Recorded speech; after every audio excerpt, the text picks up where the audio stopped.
29 अक्टूबर 2025 मध्य प्रदेश के मुख्यमंत्री डॉक्टर मोहन यादव ने मध्य प्रदेश पुलिस द्वारा आयोजित रन फॉर साइबर अवेयरनेस को हरी झंडी दिखाकर रवाना करने के अवसर पर प्रतिभागियों को संबोधित करते हुए कहा कि साइबर अपराध से लड़ाई केवल पुलिस की नहीं पूरे समाज की है। तकनीक और कानून के साथ सबसे बड़ा हथियार नागरिक जागरूकता है। जब नागरिक जागरूक होगा तभी राष्ट्र सुरक्षित रहेगा। उन्होंने कहा कि प्रधानमंत्री नरेंद्र मोदी के डिजिटल इंडिया के सपने ने देश को तकनीकी रूप से सशक्त बनाया, पर डिजिटल विकास के साथ साइबर अपराधों की चुनौतियां भी तेजी से बढ़ गई हैं।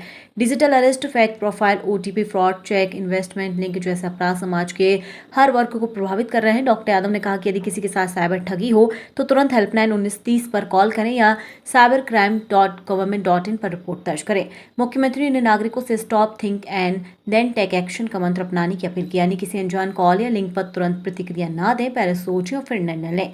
उन्होंने कहा कि जैसे हमने स्वच्छता को संस्कृति बनाया, वैसी साइबर स्वच्छता को भी जीवन का हिस्सा बनाना होगा। इस अवसर पर पुलिस महानिदेशक कैलाश मकवाना ने कहा कि साइबर अपराध केवल पैसों की हानि नहीं बल्कि विश्वास, चरित्र और पहचान की भी क्षति है।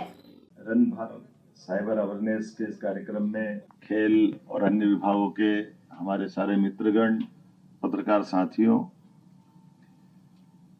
यशस्वी प्रधानमंत्री के नेतृत्व में कई सारे क्षेत्रों में बहुत तेजी से काम हुआ है और ये आश्चर्य भी लगता है कि कई सारे हमसे बहुत कई प्रकार के क्षेत्रों में आगे रहने वाले देश अब भारत का अनुसरण कर रहे हैं।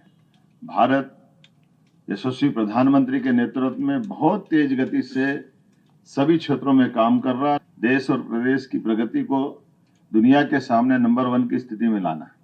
उदाहरण के लिए कोविड का समय हमने सबने देखा, कोविड के टीकाकरण के आधार पर कई सारे विश्व के बड़े बड़े देश, अमेरिका, इंग्लैंड, सबने हमारे इस पूरे बढ़ते दौर को देखा है और उससे लाभान्वित होने का और बाद के रिजल्ट के आधार पर अब ये डिजिटल पेमेंट और डिजिटल जिस ढंग से माहौल बना है, ये भी दुनिया के लिए आश्चर्य का विषय है कि वही भारत है जो 10-15 साल पहले कहाँ खड़ा था।